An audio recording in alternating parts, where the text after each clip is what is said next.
Halo guys, balik saya Timothy di sini. Selamat datang di channel Timothy Agejok. Nah, hari ini saya akan cerita sedikit tentang Innova Zenix. Karena akhirnya saya beli Innova Zenix tipe Q, guys. Kenapa? Karena pertama, mobil ini bakalan jadi mobil displaynya kita, guys. Jadi buat kalian yang mau lihat VIP seat, lalu interior yang proper di sebuah Zenix itu seperti apa. Nah, nanti kalian bisa ngikutin vlog-vlog Zenix ini, guys. Nah, lalu yang kedua, kenapa saya ngambil Zenix? Karena dengar-dengar mobil ini itu mobilnya juga hemat. Jadi secara konsumsi bahan bakar lumayan hemat, dan juga mobil ini gede, guys. Jadi baris keduanya itu besar. Jadi buat anak-anak saya juga makin bikin nyaman dan betah di mobil, guys. Dan bisa dibilang kenapa saya ngambil Zenix, karena saya yakin Zenix ini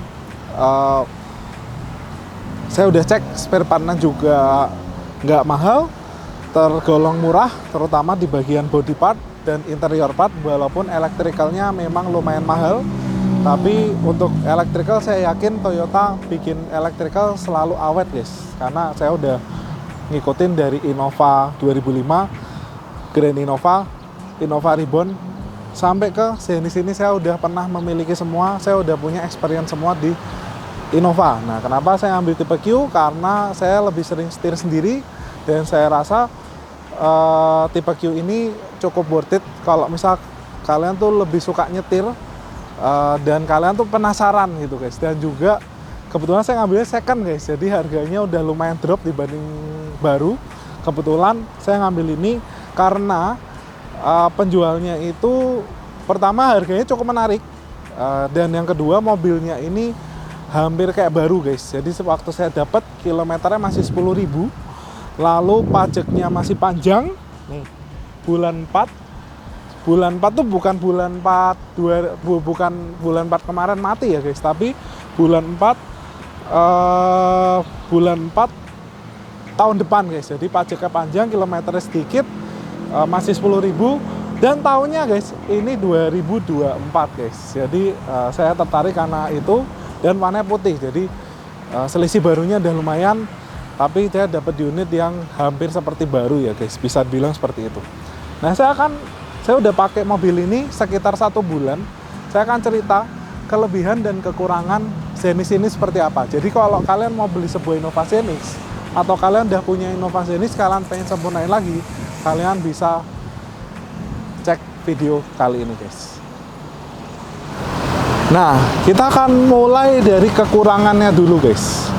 Jadi yang pertama, kekurangan di Zenix ini itu di bagian belakang itu rattling, guys. Jadi rattlingnya itu kalau kalian bawa dari dealer, itu rattlingnya ada 2 tipe rattling, guys.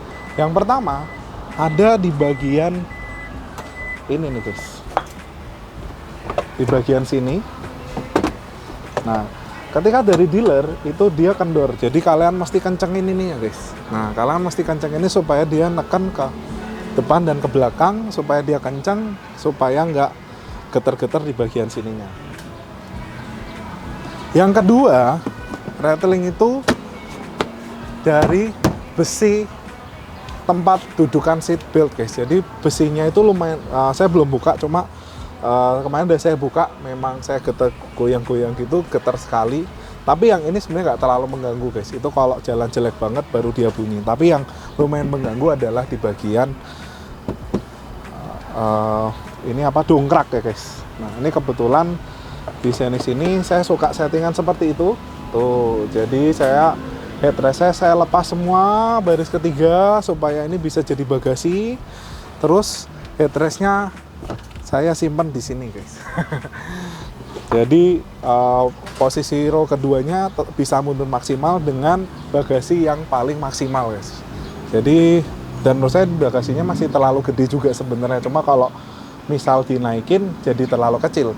Tapi kalau saya naikin satu doang, anak saya ngomel, guys, karena yang satu bisa mundur, yang satu enggak. Jadi ya supaya win-win solution semua, headrestnya saya copot. Ini settingan ala Timothy, guys. Yuk kita masuk ke interior di mobil ini. Kelemahan yang kedua adalah tipe Q ini joknya keras guys. Jadi gini guys, di tipe Q ini kalau saya lihat ini sebenarnya kayaknya kulit asli, tapi yang belakangan ini kayaknya udah berubah jadi bahan PU atau microfiber atau something lah. Jadi kalau dipegang ini udah nggak berkerut dan kulitnya itu kaku guys, di sini ya kaku. Nah kebetulan saya tuh tahu lah ya informasi A1 tentang pabrikan kulit ini. Kebetulan saya kenal sama ownernya pabrik kulit ini. Dia cerita kalau di Xenix ini memang kulitnya ini agak dibikin kaku, memenuhi standar pabrikan Toyota supaya mungkin lebih awet, dan juga embossnya ini dia bisa lebih sama ujung ke ujungnya, karena di Xenix ini dia pertama kalinya bikin kulitnya tuh napa kayak gini guys. Kalau sebelumnya di Xenix itu kan dia seratnya kulit, ini dia halus, jadi resiko emboss ujung ke ujungnya itu berbeda supaya sama dibikin kaku. Makanya kalau kalian lihat Xenix yang tahun-tahun sekarang 2024 di sininya ini sering keriput guys. Tuh kalian bisa lihat stikana tuh keriput karena memang kulitnya dibikin lebih kaku dibanding dengan Xenix yang 2022 atau 2023 awal. Nah jadi nanti akan saya ganti kulit juga di bagian jok kulitnya supaya jadi lebih empuk. Saya pilih kulit yang lebih empuk, dan busanya saya pilih juga yang agak sedikit lebih tebal tapi juga density-nya lebih empuk. Nah lalu yang ketiga adalah jok depannya. Ini masih manual guys, jadi nggak tahu kenapa di Xenix ini malah downgrade dibanding dengan Venturer. Kalau Venturer depan kanannya udah elektrik, yang kiri manual, tapi sebenarnya kita tuh butuh banget guys namanya jok depan elektrik, apalagi kalau kita udah beli yang tipe yang paling tinggi masih dapat manual. Tapi nggak masalah, nanti kita akan upgrade di bengkel sendiri. Jok ini kita akan ganti ke elektrik. Selain itu juga kita akan ganti jok ini dengan yang fitur lebih banyak, lebih mewah, dan ada pendinginnya juga guys. Kalau kalian pernah nonton video Xenix yang di awal, itu memang Xenix ini dia joknya lebih mepet ke kiri guys dibanding ke kanan. Jadi joknya ini lebih mepet ke bagian konsol tengah dibanding kanan. Kanan ini lumayan jauh. Nah mungkin karena di Xenix yang India itu guys, itu kan dia udah elektrik. Sedangkan di Xenix ini dia tebelin pintunya, dia gedein untuk ruang penyimpanan sini, sehingga pintunya jadi lebih mendelep masuk guys. Jadi supaya mungkin kita akses, orang India itu akses jok elektriknya bisa nyampe tangannya dan juga taruh barang lebih banyak, ya terpaksa digeser ke kiri. Tapi konsekuensinya ininya jadi jauh guys, kanan dan kiri tuh jadi beda. Yang ini kalau kalian bisa lihat jarak dudukan ke sini paling ya 1 cm, sedangkan di sini ke sini itu 5 cm guys. Jadi memang asimetris bentuknya, tapi menurut saya masih nyaman. Terutama yang di sininya tipe Q, dia udah kulit ya, walaupun kulitnya itu busanya tuh tipis banget guys, kayak cuma 2 mili. Tapi ya agak lumayan lah empuk. Di sini juga keras busanya, makanya nanti saya sih bakalan tetap ganti kulitnya semua, terutama di sini nih, ini keras nih. Tapi yang di sini saya suka karena ini tinggi nih guys. Lalu selanjutnya adalah tombol ini, power window ini terlalu jauh guys. Jadi yang pertama kita kesininya jauh, kesini harusnya posisi yang normal tuh harusnya di sini nih guys, sekitaran sini. Kita kan posisi duduknya seperti ini.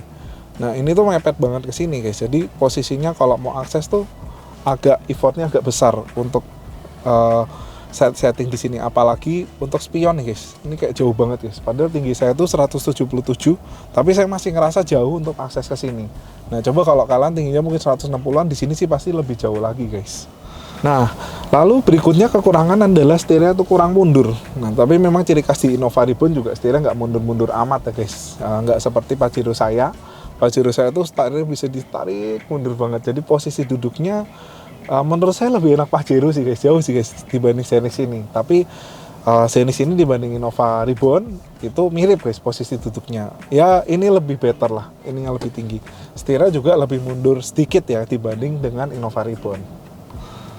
Nah, lalu di sini juga kita duduk di sini nih plastiknya tajam-tajam guys, kayak di sini nih. Di sini plastiknya tajam, di sininya nih kalau kalian lihat sebelah kiri, di sini tajam, di sini tajam, di sini tajam, padahal kita nyender itu kakinya di sini. Ya sebenarnya di sini juga kena, tapi sebenarnya yang lumayan kena tuh di sini nih guys. Jadi lumayan tajam di sini, jadi kalau kita duduk di sini nyender, kaki kita lumayan sakit. Dan ini bunyinya cekit-cekit guys. Kalau kita nyender gini, terus ada goncangan tuh, cekit gitu, bunyinya seperti itu. Karena dia memang kalau panel dicat ketemu cat tuh biasanya memang bakalan bunyi gitu sih guys, dan suatu hal yang wajar. Kelemahan ini, bawaan dari dealernya ini dia belum auto release lock guys, jadi belum auto unlock. Jadi kalau misal kalian itu mau keluar, itu kalian harus buka lock dulu di bagian supaya kirinya kebuka, jadi nggak bisa unlock. Tapi itu sebenarnya bisa disetting sih guys, jadi kalian bisa setting supaya by ini shift atau by bukaan pintu driver. Jadi ada 4 settingan untuk auto unlocknya. Nah, lalu juga sebenarnya saya jual sih guys untuk cruise control ini. Kita jual dan kita udah bisa pasang cruise control di Xenix Hybrid.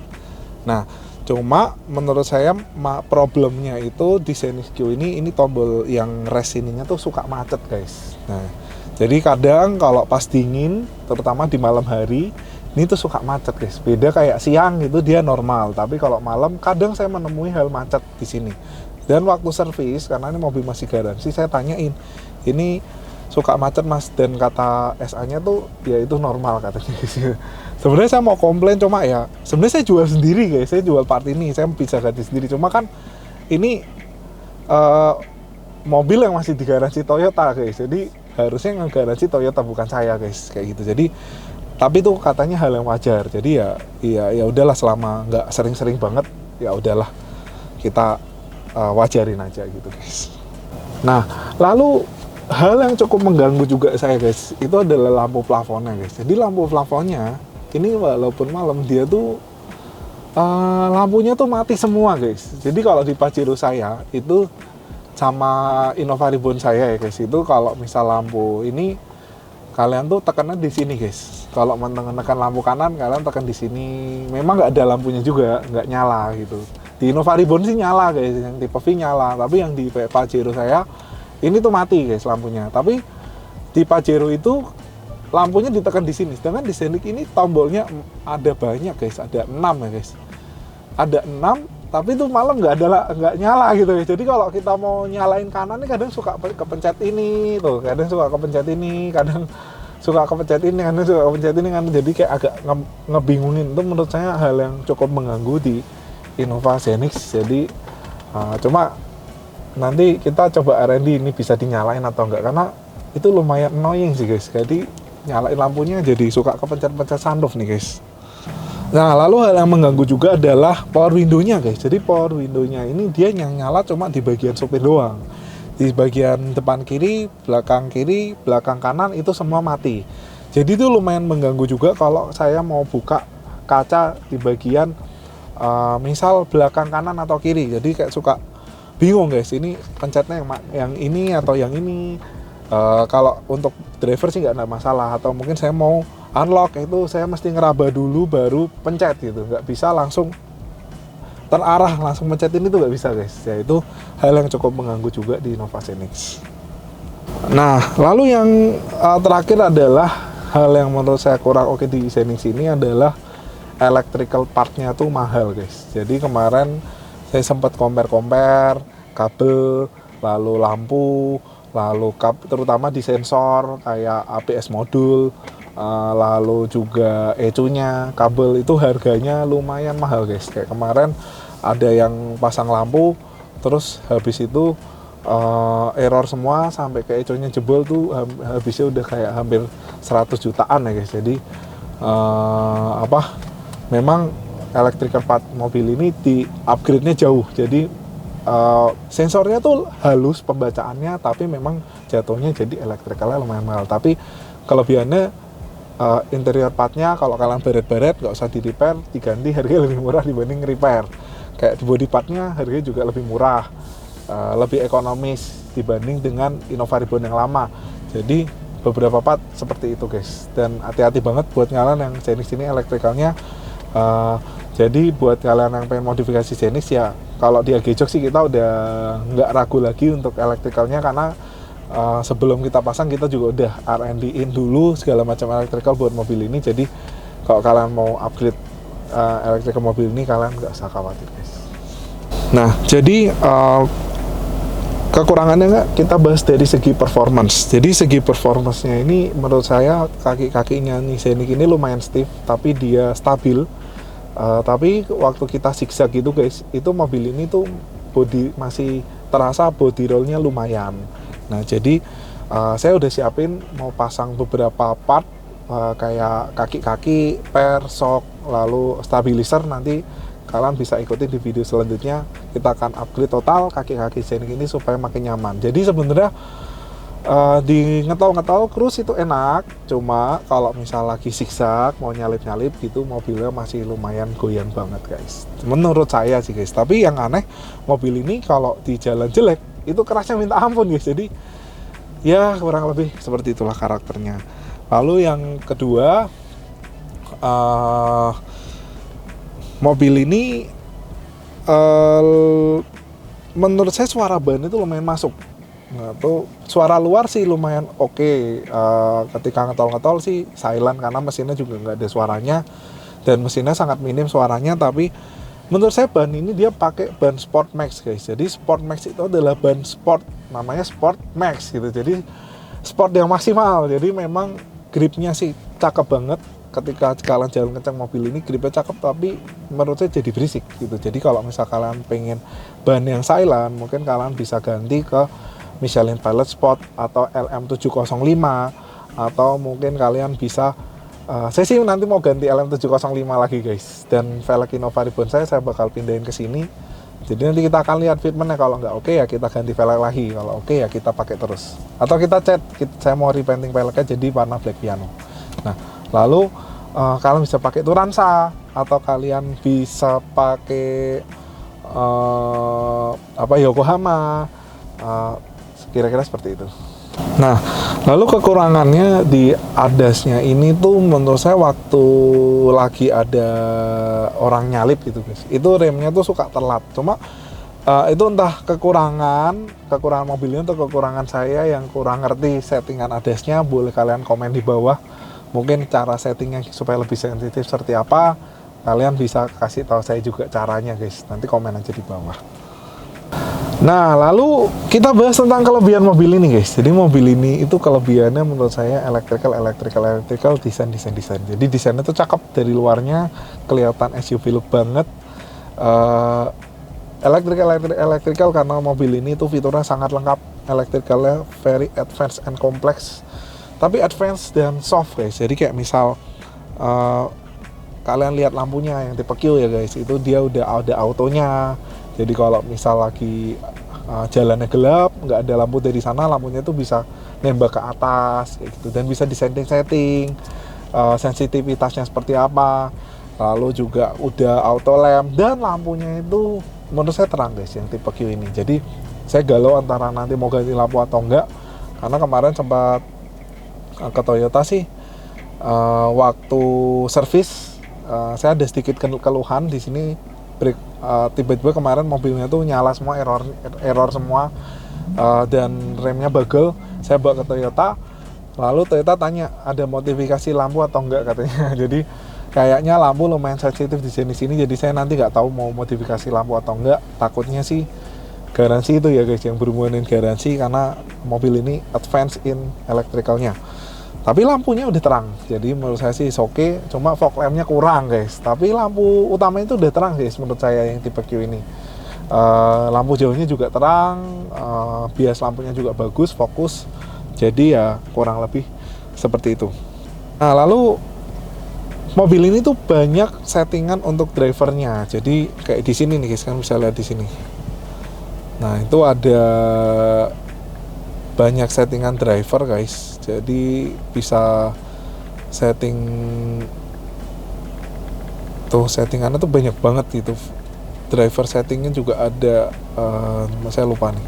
Cuma kalau misal dimatiin gini, nah itu kita bisa setting driver A, customnya seperti apa, custom filenya. Driver B, custom filenya seperti apa. Driver C, custom filenya seperti apa. Itu ini tergantung settingan kita aja mau set seperti apa.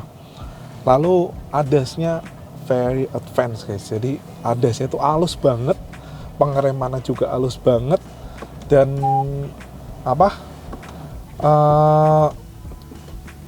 ngegasnya itu juga kayak seamless gitu guys. Jadi akselerasinya tuh so banget gitu, kayak kita nggak kayak akselerasi, bahkan akselerasinya itu lebih halus daripada kaki kita sendiri guys. Jadi udah sampai seperti itu. Dan yang itu yang saya suka ya guys di Xenix ini dari segi ADAS-nya sih guys.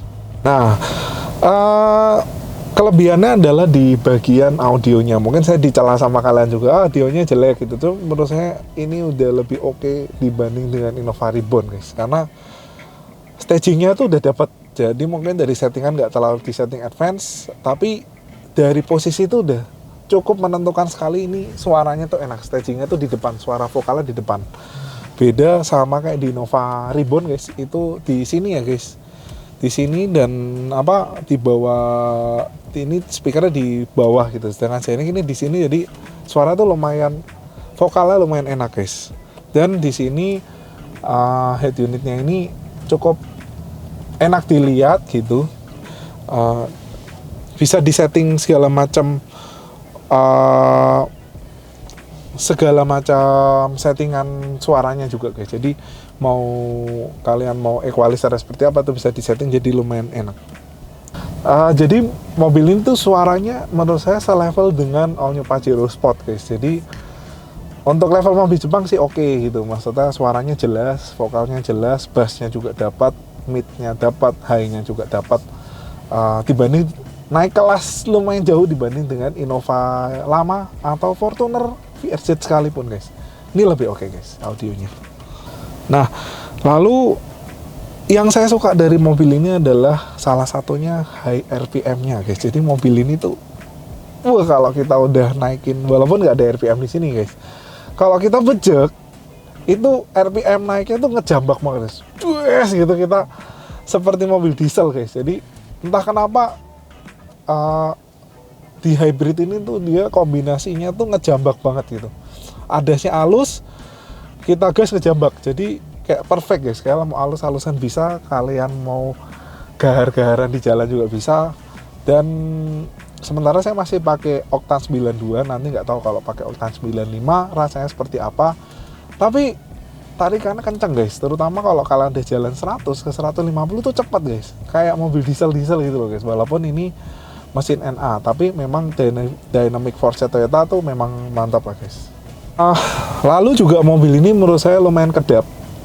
Memang di tipe Q beda ya guys dibanding dengan tipe G. Jadi tipe Q menurut saya ini mobilnya udah lumayan kedap dari segi suara luar tuh kalian. Mobil-mobil lewat nggak terlalu kedengeran ya guys. Entah mungkin kacanya beda atau bodinya beda, saya nggak ngerti guys. Dibanding tipe G ini sih jauh lebih kedap dibanding yang tipe G guys. Makanya kalau kalian punya tipe G kalian bisa pasang perdam, tapi kalau tipe Q kalian mau upgrade pun pasang perdam is oke, jadi lebih kedap lagi. Nah, cuma memang tadi suara ban yang menurut saya lumayan berisik guys dari Dunlop Sport Max-nya itu. Nah, sekarang kita bahas mobil ini irit atau enggak. Mobil ini kalau kita bandingin sama diesel dan kita ngisinya biosolar ya pasti lebih biosolar guys. Lumayan jauh guys. Tapi kalau kita sama-sama mobil diesel, kita bandinginnya sama-sama nggak pakai subsidi, ya mobil ini lebih ngirit. Ini saya bejek-bejek aja guys, itu masih 13 guys. Apalagi kalau misal kita jalannya soft, kemarin saya ngetol itu dapat 20, 22, kadang 25. Tapi untuk dalam kota kita bejek-bejek terus, kita gas-gas pol juga masih 113 guys. Itu sih istimewa ya untuk sebuah mobil. Apalagi ya kalian sih subsidi lebih hemat lagi guys. Cuma sayang EGR-nya cepet kotor, lebih banyak residu karbon kayak gitu guys. Lalu mesinnya tuh halus guys. Jadi biasa waktu kita starter mobil kan dia nyala jreng gitu ya. Itu nyalanya tuh seamless dan juga mesinnya tuh kategorinya halus sekali. Dari segi interior yang saya suka di Xenix ini adalah captain seat guys. Jadi captain seatnya itu ya sebenarnya tipe G kalian bisa captain seat juga, dia gejok jadi persis kayak gini. Tapi kebetulan saya pengen cobain ADAS-nya ya, as a bonus captain seat-nya tetap saya pakai gitu. Tapi next kita kan bakal ganti pilot seat di sini dan saya akan pengen punya experience gimana Kalau selama ini kan saya jualan doang. Nih bagus. Saya mau cerita pakai pilot seat nanti seperti apa, karena ini nanti bakalan saya copot semua, saya ganti pilot seat dari AG Jokes. Nah, lalu yang saya suka juga interior itu luas banget, dari lantai ke atasnya lumayan tinggi. Belakang terutama dibandingkan dengan SUV atau MPV lainnya ini sangat jauh. Ini lebih lega, jauh kemana-mana guys. Range maju mundurnya juga jauh, padahal sebenarnya kalau lihat dari dimensi mobilnya itu sebenarnya nggak jauh-jauh banget ya guys, Ribbon sama Xenix. Tapi begitu kita ngomong interior itu sangat luas, jauh lebih luas dibandingkan Innova Ribbon, apalagi Fortuner. Nah, dibanding Pajero juga jauh guys, ini lebih luas. Dan yang saya suka banget di Xenix ini adalah konsolnya ini tinggi guys. Nah, yang saya suka dari Pajero dibanding Innova Ribbon adalah konsolnya tinggi. Sedangkan di Innova Xenix ini lebih tinggi lagi dibanding Pajero guys. Jadi kita duduk lebih nyaman, lebih relax, very relaxing, karena nyendernya gini tuh tinggi. Jadi kita kayak mendelep masuk ke dalam. Cuma yang sayangkan ininya tuh nggak kayak Pajero ya guys. Kalau Pajero saya kan di sininya tinggi, jadi kesana tuh lebih mewah. Tapi ya mau gimana, namanya Innova adalah mobil untuk keluarga besar ya, kompartemennya harus banyak, jadi ya dikorbanin ininya nggak bisa tinggi, tetap pendek. Lalu yang saya suka adalah bagasinya, tuh kan bisa lihat nih, bagasinya gede sekali, menurut saya kegedean sih guys bagasinya ya. Supaya baris keduanya bisa lebih nyaman ya, sebenarnya bagasinya itu joknya menurut saya buat keluarga saya yang maksudnya udah nggak bawa mbak gitu ya, kayak cuma bawa anak-anak doang, lebih enak jok tengahnya ini dimundurin lagi gitu, baris ketiganya dikurangin lagi gitu. Cuma ya Innova untuk 7 penumpang, jadi ya tetap baris tiganya sih digedein ya, gede banget bagasinya. Terus desain interior juga cakep, kayak kelihatan modern, banyak jahitan-jahitan walaupun ini tipis busanya, tapi itu udah well design lah menurut saya. Walaupun eksekusinya ya gini nih guys, gap-gapnya nggak rata, plastiknya kasar-kasar, tapi is okay. Ntar bisa dibagusin, saya bagusin sendiri maksudnya gitu, saya bisa bagusin sendiri interiornya jadi lebih cakep. Lalu di sini nanti saya bakal wood panel, karena ini tuh gampang banget baret nih guys, udah pada lecet-lecet. Terus mobil ini yang terlaris adalah tipe G dan Q. Jadi resale value-nya di tipe G dan Q itu lumayan terjaga guys. Jadi yang saya suka di Innova itu depresiasinya tuh nggak jatuh amat gitu guys. Itu yang saya suka dari Innova. Terus banyak tempat barang, gede-gede banget juga, dan juga dashboardnya tuh lumayan tinggi nih guys. Jadi kaki ini di bawah jadi luas. Nah ini yang nggak didapat di Ribbon guys. Jadi kalau di Ribbon itu karena dashboardnya pendek, ruang kaki jadi luas gitu, jadi sempit. Tapi di Xenix ini dia agak naikin sedikit sehingga di sini tuh jadi luas banget kakinya guys. Nah itu juga yang saya suka dari Pajero saya guys. Jadi Pajero saya itu nggak terlalu banyak laci kayak gini nih nggak ada, tapi kakinya luas dan dashboard itu pendek guys. Jadi kayak enak gitu. So far posisi duduknya menurut saya masih lebih oke Pajero dibanding Xenix ini. Tapi secara kompartemen ya ini Xenix ini lebih oke gitu, lebih banyak. Lalu yang saya suka dari Xenix ini adalah body part dan interior partnya tuh murah sekali guys. Dibanding dengan Ribbon tuh hampir mungkin seperempatnya atau 0,3-nya gitu guys. Jadi itu yang saya suka daripada Innova Xenix. Spare partnya lumayan terjangkau. Nah jadi itu tadi rangkuman daripada kelemahan dan kekurangan dan kelebihan di Innova Xenix menurut saya guys. Tapi kalau misalkan punya experience sendiri ya kalian bisa tulis komentar di bawah, karena based on yang saya banding-banding sama Ribbon, based on saya banding-banding sama Pajero, Fortuner, kebetulan saya udah pernah punya semua, jadi saya bisa cerita, saya bisa bandingin seperti itu. Nah kalau kita bandingin ya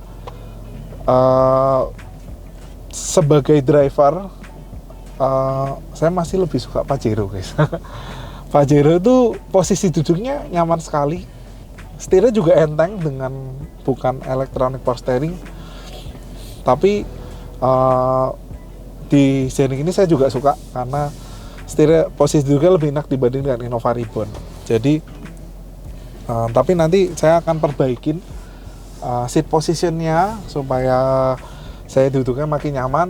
Pokoknya saya sih punya benchmark setiran enak tuh menurut saya Pajero guys. Jadi kalau ya, tapi semua kembali ke masing-masing. Kebetulan saya suka driving positionnya sedan gitu, jadi kayak masuk ke bawah pendek sekali, kakinya selonjoran, terus saya suka ininya rebahan mundur. Tapi nanti saya akan modifikasi mobil ini, perbaikin semua kekurangan mobil ini supaya jadi nyaman guys, semakin nyaman untuk dikendarain seperti itu. Nah jadi gitu aja guys untuk konten Scenic kali ini. Sampai ketemu lagi di Scenic Series Timothy Agijong. Thank you.